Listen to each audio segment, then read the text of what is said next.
Hello, my dearest members. We are back with some more of the Social Stud Live post show.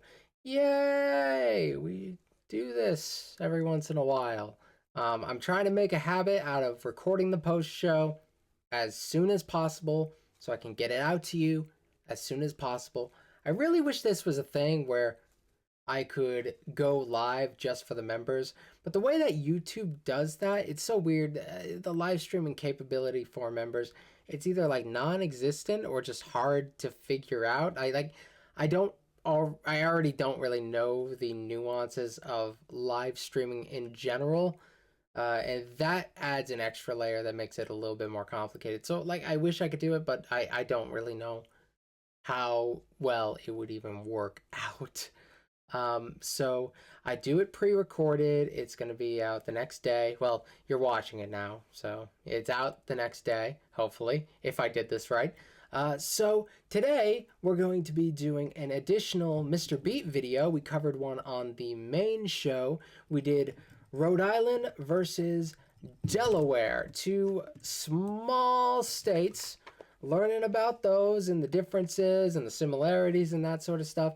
And here we're going to be doing a similar style of video. It's Connecticut and Massachusetts compared. So Rhode Island, we're in that little wedge right here at the bottom that like separates the eastern border of Connecticut from the little peninsula thing that sticks out. That's not the word for it, but it separates the two. That's where Rhode Island is. So before we talked about my state and another similar state, now we're going to be talking about the two neighboring states of mine. And I'm curious what I'd be able to bring to this conversation. I've spent plenty of time in both states. I'm kind of fond of either. Like, if I had to move to one or the other tomorrow, I wouldn't be opposed to it. Not necessarily, at least. So I'm kind of fond of them both, and I'm curious what we're going to bring forward. I think Massachusetts, it's a very popular state in American history. Connecticut, not as much. It's not nearly as talked about.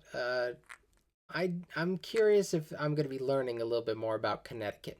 I feel like I'll know a lot more about Massachusetts. Rhode Island has always had such a close relationship with Massachusetts, so a lot of our history is framed in relation to it, or they just interact a lot.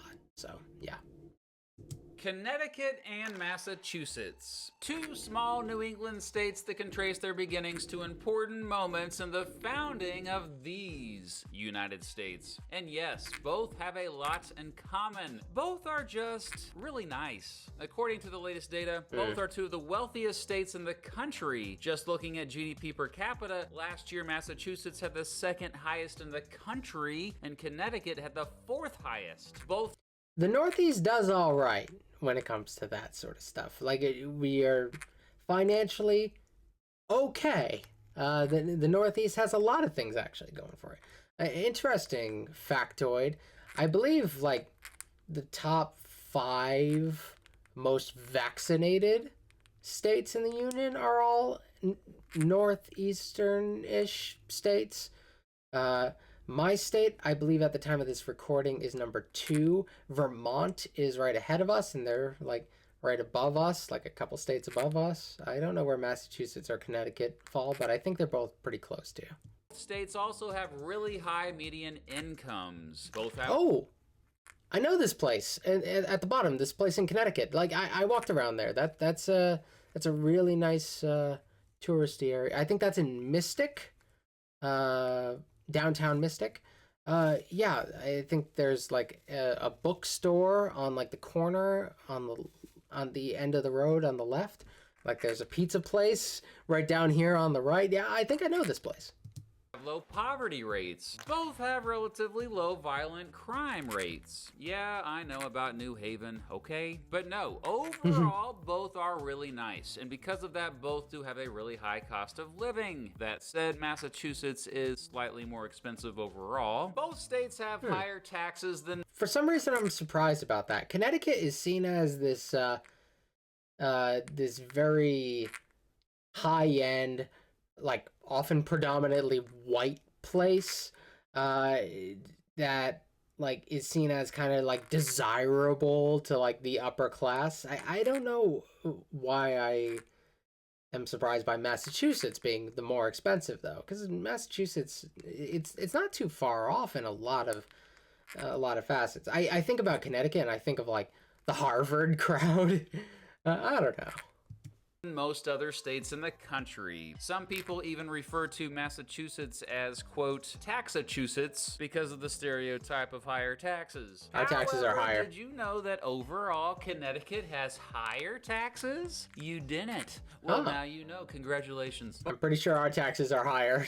Both are two of the smallest states in the country. That said, Massachusetts is about 1.6 times bigger than Connecticut. Only two states, Delaware and Rhode Island, are smaller than Connecticut. Both are part of the Northeast megalopolis. A part of the country that contains more than 17% of its entire population, or some 50 million people, on less than 2%. I gotta start using that term, Northeast megalopolis. I've never used that term, though I think I'm aware of it. I'm not sure, but I never really use it, but I like it as a way of dividing up the country. I like a lot of the terms that are used here on this map, but I don't really use them. Well, some of them I use, like the Gulf Coast, we use that a lot. The Texas Triangle, never used that term. Great Lakes, we use that all the time, though. Cascadia, I didn't even know there was a term for that. Of its entire population, SoCal? or some 50 million people, on less than 2% of the country's land area. The median age in both states is higher than the national median age. Residents of both states mostly trace their ancestry to European countries. However, both have become more ethnically diverse in recent years. 16.8% of the population of Massachusetts and 14.6% of the population of Connecticut were born in another country. That's higher than the national average. Both states have a lot of Christian. Like, Connecticut is seen as like a very white place. It has a very white reputation. I'm curious if the numbers actually back that up, though. Christians, with Massachusetts being a hub for Roman Catholics, and Connecticut having a plurality of Protestants. However, many in both states are not religious at all. Church attendance in both states has been steadily declining for decades. In fact, according to Pew Research, Massachusetts is the least religious state in the country. Both have That's some not of the surprising best for some reason. higher education in the world. And while the big two universities are Harvard and Cambridge, Massachusetts, and Yale and New Haven, Connecticut, Massachusetts also has MIT, Boston University, Tufts University, Williams College, and Amherst College, just to name a few. Oh yeah? Well, Connecticut can boast Trinity College, Wesleyan University, UConn, Fairfield University, and Quinnipiac University. This is interesting. This region of the country does have a lot of great education. I've talked about Rhode Island's education system, but I didn't even mention Brown University. Brown University is an Ivy League school. So, like, right in between these guys, we have another one of the best schools in the world, or the most prestigious schools in the world. I would say Brown University falls a little bit below Harvard, but it's still, like, really, really good. Like, if you want to be president, you probably want to go to Harvard, but you'd still do pretty well going to Brown. To name a few more. And yeah, both states have really high proportions of people with college degrees. Massachusetts is at the top of this list, Connecticut is third, and both spend much more per student than the national average. In fact, Massachusetts was the first state in the country to pass a law forcing kids to go to school. According to Wallet Hub, Massachusetts has the best public schools in the country. In second place, why Connecticut, of course. Politically, residents of both states lean to the left, but Massachusetts residents have elected more Republican governors in recent years. However, back in the presidential election of 1972, Massachusetts was the only state to go for the Democratic candidate, George McGovern, and last voted for a Republican presidential candidate in 1984, while Connecticut last went for the Republican presidential candidate in 1988. Massachusetts is known for being a trailblazer state on many issues, consistently being ahead of its time throughout history history, including being a big abolitionist state well before the Civil War and legalizing same-sex marriage back in 2004. Hey, that unintentionally rhymed. Anyway, because of this progressive trend, some conservatives... I mean, Massachusetts was born in revolution in a way that no other state really was. I often I'm like, wait, but look at my state. We were pretty revolutionary as well, but nothing really perfectly compares to like the revolutionary origins of Massachusetts. Massachusetts really kicked things off and everyone followed. And there's the United States. Massachusetts is the foundation for the United States in a lot of ways. Conservative Republicans have historically attacked moderate Republicans and Democrats as, quote, Massachusetts liberals. Those dang liberals. Oh, and I should say Connecticut was the second state to legalize same-sex marriage, just 2 years after Massachusetts. Both have similar climates. Most of the southern portion of Connecticut and eastern portion of Massachusetts have a humid subtropical climate and oceanic climate, while the northern part of Connecticut and western part of Massachusetts have a humid continental climate. Both have warm summers and cold winters. Massachusetts does get a bit colder in the winter, being a bit further north, I guess. Both get nor'easters, a special type of hurricane that gets stronger from cold air. Both also occasionally get old-fashioned regular hurricanes and tropical storms. Despite their small size, both states have a wide variety of landscapes. The further west you go in Massachusetts, the hillier it gets until you get to straight-up mountains. The Appalachian Mountains, that is. The northwest portion of Connecticut also has some of these mountains. Both also have lots of marshes and beautiful beaches. Both border the Atlantic Ocean. The Connecticut River, the longest river in New England, flows through both states, and major towns in both along the river have economic partnerships. Speaking of New England, Massachusetts borders all the states in the region. Well, except Maine. But it used to own Maine. Maine used to be part of Massachusetts. He's probably going to say Maine used to be part of Massachusetts, and of course it borders Connecticut. I forgot to say that earlier. Connecticut itself not only borders Massachusetts, but also borders Rhode Island, New York, and is in the tri-state area with New York and New Jersey. The official names of both states have Native American origins. Massachusetts comes from the native Massachusetts people, while Connecticut is derived from the Mohegan Pequot word Quinnitucket, meaning long tidal river. Hey, yeah, let's get into some history now, shall we? And for this episode, I have some special help from my friend Michael from the channel Matrix Machine. He's gonna give you the history rundown, all right?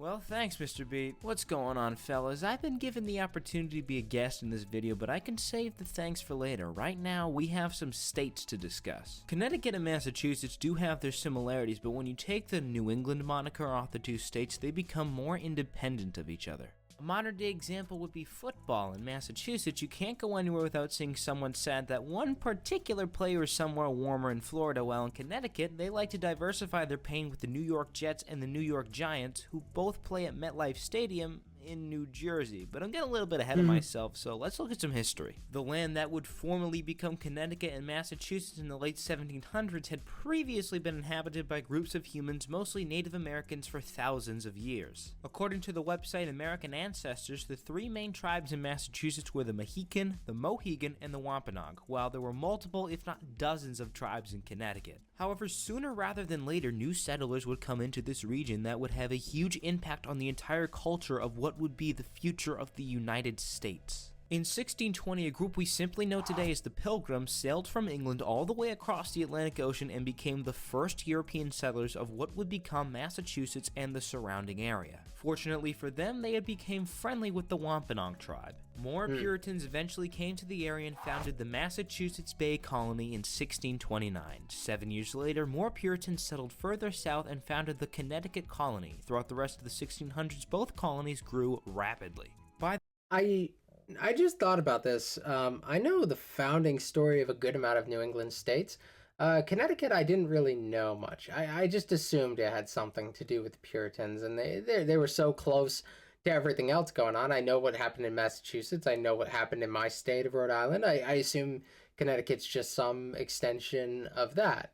By the time the American Revolution rolled around in the 1770s, the area had significantly evolved and now formed a new region called New England, and these people were ready to riot. That's, okay, he's already putting it down. The Boston Massacre, the Boston Tea Party. Events such as the Boston Massacre and the Boston Never Tea seen them Party colorized fired up like residents this. of New England to fight for their freedom against the British. Important battles during what we now call the American War of Independence were fought in Massachusetts, like the battles of Lexington and Concord and the Battle of Bunker Hill. Unfortunately, or fortunately for Connecticut, it didn't see nearly the same action as Massachusetts did. After the war, both states were among the first to ratify the new Constitution. Not long after that, Of course, Massachusetts would, because they were so close to the action. They were pushing for the revolution before it was a revolutionary war. It was just a revolution among British subjects.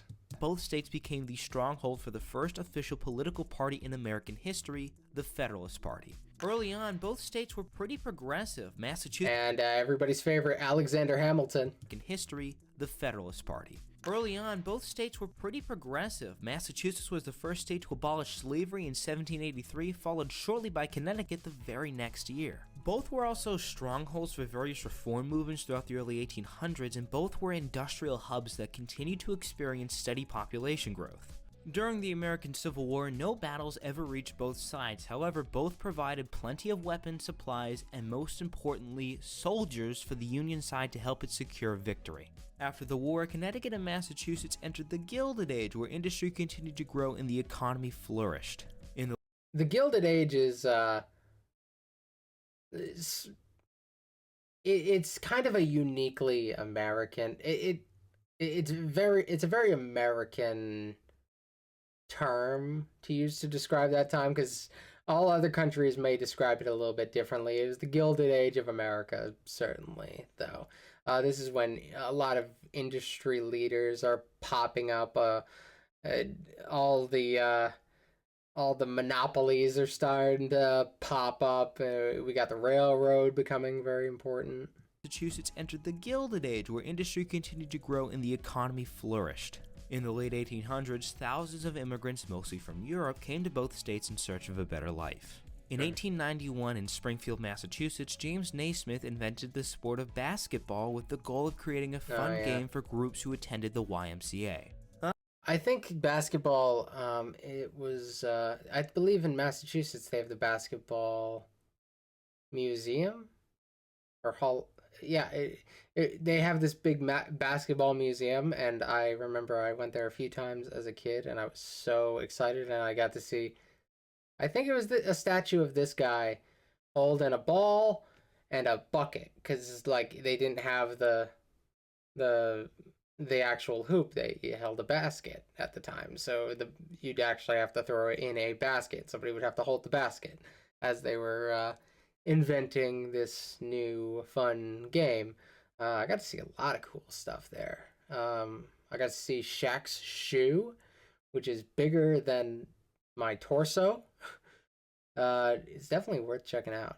I'd say he was pretty successful. William G. Morgan also invented volleyball in 1895 in Holyoke, Massachusetts, where today the Volleyball Hall of Fame is located. Jumping all the way into the Roaring Twenties. I actually met some people with the surname Holyoke. I didn't know where it came from. That's a good answer. Both states became more urbanized and immigration continued to soar. In fact, this is when the famous Kennedy family started their dynasty, when a man named Joseph Kennedy decided to make a name for himself in the realm of politics. The Kennedy dynasty in Massachusetts lasted from the 1920s to 2009. Won't go away. Famous Massachusetts. There was still one who just ran for office not that long ago. I don't think he did that well. But the Kennedys are not going away. Politicians from the modern era include former Speaker of the House Tip O'Neill, who became a local icon, and former Senator Ted Kennedy, who served 47 years from 1962 until his death in 2009. I could go on, but really you should just check out my channel Matrix Machine for more political history. Back to you, Mr. Beat. Thanks, Michael. So as he said, the earliest European settlers were mostly Puritan, and their culture can be seen in the legacy there even today. Not just there, the entire country, really. Today, the official nickname of Massachusetts is the Bay State, which comes from its many bays, and Connecticut's nickname is the Constitution State. That comes from the fact that the New Haven colony drafted the first American colonial constitution for a democratic society. I mean, that's debatable, but that's what they say. So how about That's differences? Fine. Well, for starters, Massachusetts' population is 7 million, almost double of Connecticut's 3.6 million. Massachusetts is currently gaining population, while Connecticut is actually losing population. However, both are still incredibly densely populated and two of the most urbanized states in the country. Major industries in Massachusetts include biotechnology, finance, and higher education, while major industries in Connecticut include financial services, insurance, and manufacturing. Big Massachusetts brands include Gillette, Dunkin', and New Balance, and Connecticut is the base of operations for... Well, of course, you gotta go get your donkeys. I don't know how much they actually say that in Boston, but that's like the Boston stereotype. They call it donkeys. Like I said, I don't know how genuine that is.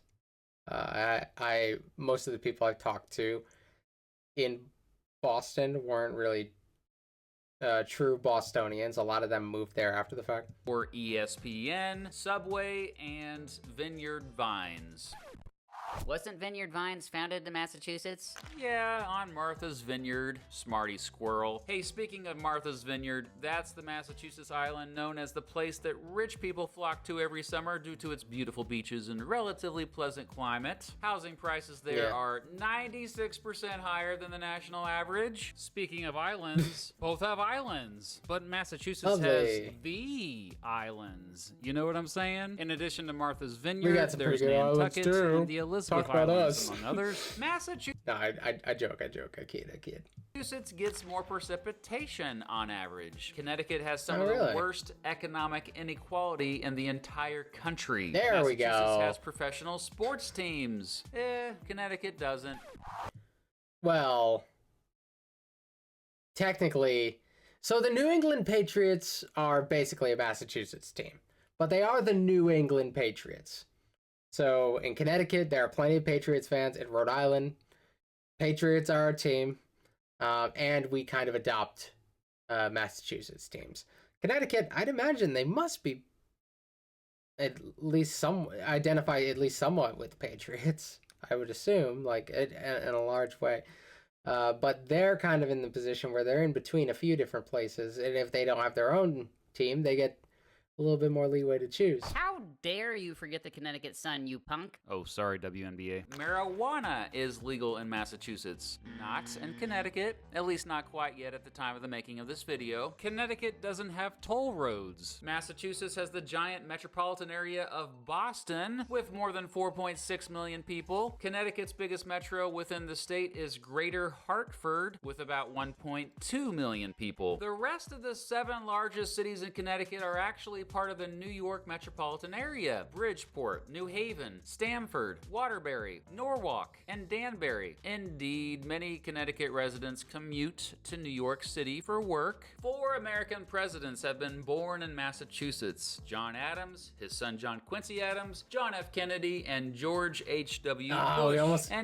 We almost got the John Quartet. A lot of people forget that the Bush family are like Connecticut blue bloods, because George W. Bush did such a good job pretending that he wasn't, pretending that he was like an everyman from Texas, when he's like, he in reality a little bit closer to a Connecticut like blue blood type dude. Connecticut is actually the birthplace of H.W.'s son, George W. Bush, another president, of course. A lot more stuff seems to have been invented in Massachusetts. But Connecticut has the largest maritime museum in the world, Mystic Seaport.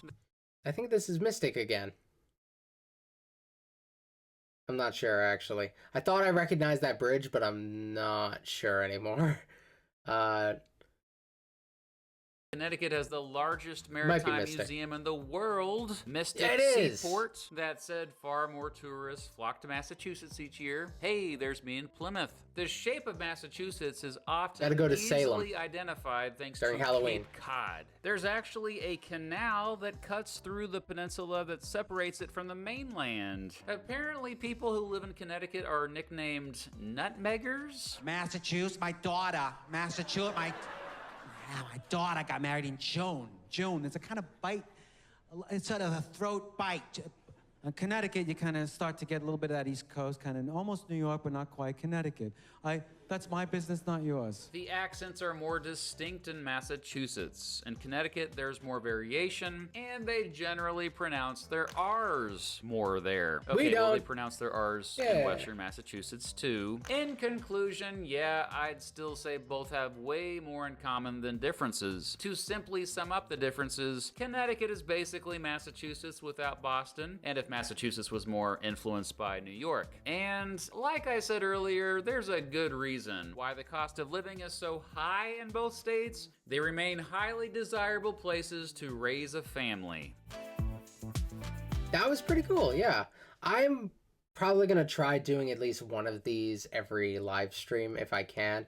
I can't be too married to that idea because I want to get a decent variety, and sometimes videos get cut from the playlist, but I would like to do this another one like this next time. So what we have next, we're going to be checking out the extra history video, the cotton gin, Seeds of a Lie. The cotton gin is one of the most I guess I would say important inventions of all time. Definitely impactful inventions. It just changed absolutely everything. It influenced how slavery held on and clung on in the United States for almost another century, almost. Which, who knows what would have happened if the cotton gin didn't exist. That's one of the big alternate history scenarios that people like to play with. What if the cotton gin was never invented? What would have happened with slavery? It's complicated. I never could know, but it's that's the importance of the cotton gin. Bowling Green Plantation, Wilkinson County, Mississippi, 1795. Lala, a slave woman, hasn't seen her husband all day. Worried, she quietly looks for him until she hears a noise coming from a nearby barn. She finds her husband Jimmy dripping in sweat, hard at work on a large machine. He says their master wants another cotton gin, and that another machine will help make things easier for the other slaves. More cotton gins, he explains, meant white folks might even eventually free their slaves. At this, Lala admits she can't fathom how this was going to help free them. If more machines could process more cotton per day, wouldn't the white people just want more cotton picked? Jimmy dismisses his wife's concerns and rushes her out of the barn, and she goes to bed alone. But sleep doesn't come, because her gut tells her that her husband is wrong. Like, you'd be astounded as to how much people can justify with their greed. I mean, the cotton gin just meant that they could process more cotton, so they're going to use that. Like, she's absolutely right. They're just going to use that time to process more cotton, make more money. The only thing that could kill the cotton industry is if there's less demand for cotton. This only increases the demand for cotton.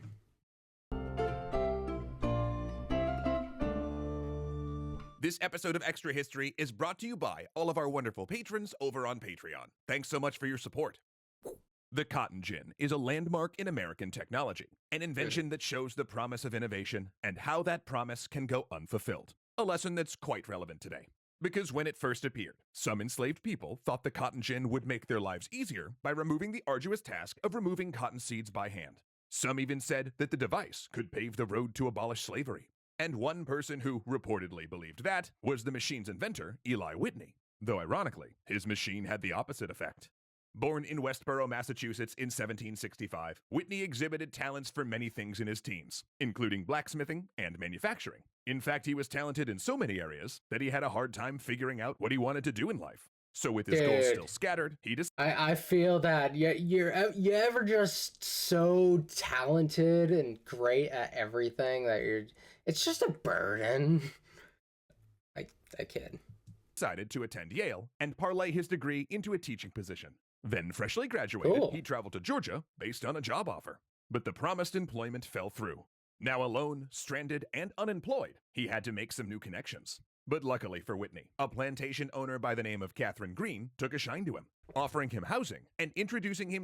I believe Catherine Green is of the Nathaniel Green family. Let me check that. Nathaniel Green is a Revolutionary War general whose homestead is in my own state. Catherine Littlefield Green is Nathaniel Green's wife. Okay. There we go. Is it the same Catherine Littlefield Green? I think it might be. So this would be the wife. Oh yeah, this.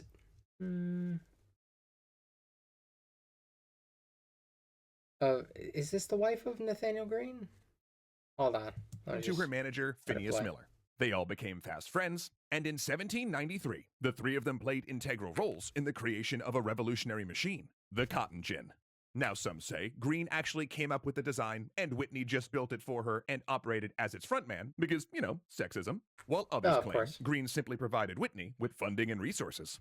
But to understand why the cotton gin was such a game changer, you need to know a few things about cotton and how it was produced. You see, African Americans working on a cotton plantation were responsible for growing and picking cotton. Work, we should add, that they did in the oppressive heat, while subjected to physical and verbal abuse from overseers. Then, the plantation owners would sell the resulting crop to clothing and soft goods manufacturers. However, the cotton couldn't be sold or fashioned into anything until the seeds embedded in its fibers were removed. This was yet another thing accomplished through slave labor, and at the time, it could only be done by hand. Hands that were often left cracked and bloodied from the task by day's end. Even working from sunrise to sunset, with the overseer's whips cracking overhead, the average slave could only filter 1 pound of cotton a day. But drop that same pound of cotton into Whitney's machine, and the seeds would be removed in minutes. This launched the American cotton industry into the industrial age overnight. 2 slaves working a gin could now filter 50 pounds of cotton a day, and as use of the device became more widespread, an economic explosion took place. Because as production capacities grew, so did the demand. And just as the cotton gin arrived, advances in textile manufacturing meant factories in the UK needed more cotton. And guess where they got it from? As the southern cotton economy... The UK often looked down on American slavery, but benefited from it immensely. It's very similar to the relationship between North and South in the United States. A lot of Northerners who did not partake in slavery, but partook in industry and imported their goods in order to make their own money off of. In a sense, they were still participating in slavery. They just didn't crack the whip themselves. It was something happening far away. Just like how today people still participate in slavery. A lot of American manufacturers who will outsource work to other countries. They're almost certainly participating in some form of slavery, but it's so distant that they can maintain that they're anti-slavery here, but that's so foreign. It's so far away. They can separate themselves from the moral consequences of those actions because they have to sleep at night. It's still messed up, though. Boomed. So did the institution of slavery. Actually, before Whitney's gin was introduced, many in the North thought slavery would eventually be phased out, as it had been proven to no longer be just an issue of morality, but also an unsustainable business model. Cotton, you see, had been about as profitable as tobacco and sugar, which is to say, not really at all, because turns out, the cost of maintaining slaves was in fact greater than the profit from the crops they could produce.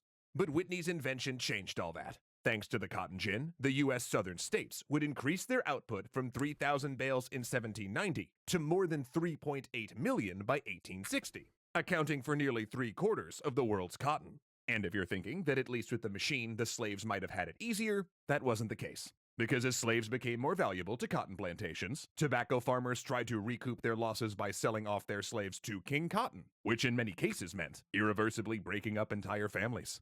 By contrast, plantation owners were keeping their families in even grander houses. Opulent mansions that, mind you, were also built with uncompensated slave labor. In fact, thanks to all their profits from slave labor, half of the millionaires in the United States lived in Natchez, Mississippi, with one man owning nearly 40,000 acres of land. That's 3 times the size of Manhattan. And despite the growing number of abolitionists pushing to end slavery, I can't make sense out of it when you just say acres. I know, like, that's a lot, but I didn't realize how much that was until you gave me a comparison. slavery That's like, if you compare, if you give me the size of a building, I'm just gonna be like, okay, it's like that many, whatever. But if you say this building, it's like 5 Walmarts, then my brain's like, what? Like that's how it's a childish way of thinking about size, but it's how my brain is able to make sense of things. these so-called Southern gentlemen were not going to give up their ill-gotten wealth without a fight. If anything, the existence of the cotton gin and its ability to satisfy the growing demand compelled them to double down. And not just on the human devastation, mind you, but on the environmental devastation as well. Mass cotton cultivation led to overharvesting, which irreparably damaged the once fertile soil. And when that soil began to show signs of faltering, the plantation owners decided to push the cotton industry and slavery further west. And this is one of the big problems when the Civil War breaks out. It wasn't just about slavery, but it was about the potential for expanding slavery as an institution. If the northern states decided they wanted to contain slavery to the South, it would probably die out. I don't want to say affirmatively that it would, but it would definitely become less and less profitable if they were not expanding. So just being part of the Union and not being able to expand, it's still kind of a deal breaker to them. Meanwhile, as the cotton barons were getting even more wealthy, one person who didn't get rich was Eli Whitney. You see, while Whitney thought he would replace the failing institution of slavery with the cotton gin, this wasn't exactly out of the goodness of his heart. He was also in it for the money. But the money wouldn't that's come, how inventors mostly work. because while he and his team thought they were A lot of going the to time. corner the market with the invention, their designs were ruthlessly pirated and duplicated. Imagine that. The same people who had no qualms about keeping human beings in bondage, stealing an invention. Now, of course, Whitney didn't take that lying down. In fact, he practically bankrupted himself filing lawsuits. And in the end, As 3 states awarded him he an probably accumulative reward of should. $90,000, a far cry from the millions King Cotton had earned. Disillusioned, Whitney returned to Connecticut, where in 1798, he parlayed his practical knowledge into a government contract to produce 10,000 muskets in 2 years. He'd complete the project in 10. Though just an aside Oh, on that, jeez. though late in delivering the muskets, Whitney did pioneer the concept of interchangeable parts and standardization of mass production, which was Well, a that's major good. development in American guess. industrialization. He'd end up respected for that, if nothing else.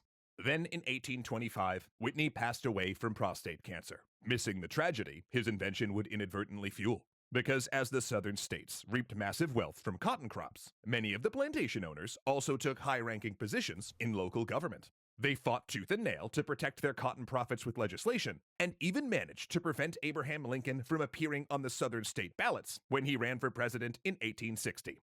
And when Lincoln was still elected as the 16th president of the United States without a single southern vote, the plantation elite used their political influence to drag each state into secession from the Union, despite the fact that most of the white citizens were not members of the planter aristocracy that now controlled their government. Unfortunately, Southerners were still drawn to support the secession and the impending Civil War, simply from the stance of not letting the North tell them what to do, or the promise that they too might one day own slaves.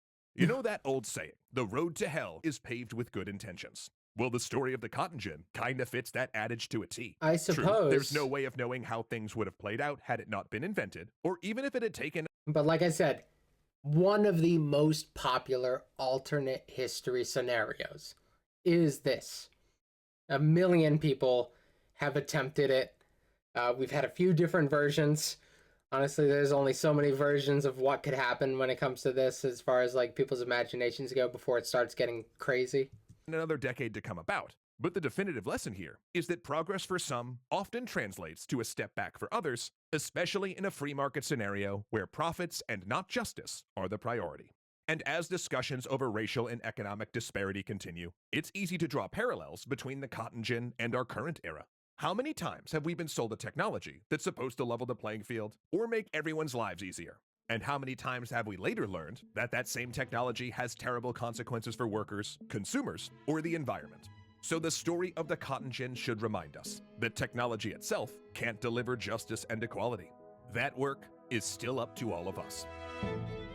You know, one of the main... That was interesting. It's a different narrator from the one I'm used to. A lot of them I've seen are like a lot of the older ones. So this is very interesting to me. I really enjoyed that one. It's a story I've heard before, but I forgot that it was Catherine Green involved in that. I always forget her involvement in it, and that's on me. I should remember it, especially with her her family being so well respected in my home state.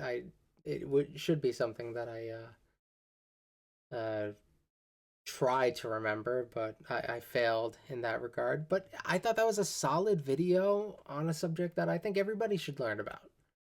I hope you guys have enjoyed the post show today. I'm going to have to pick a couple more videos, or at least one more decent video to do for next week. If you guys have any ideas for things that you'd like to see that maybe I wouldn't do on the main show, you know, give me some of your thoughts and such. I'll try to have a lot of my stuff like planned out pretty well by the time we get around to next week's live stream. So thank y'all for watching. Thank you for continuing to support the channel. And I'm going to be wrapping up the South Park playthrough also pretty darn soon as well. I've got an episode banked, and then I think I have one more I'm going to be doing after that, and then we'll be all done with that series. So I'm going to need a new game to play, so we'll figure out where that ends up going. So that's it. I'm all done. Thank you all for watching, and I will see you next time. All right.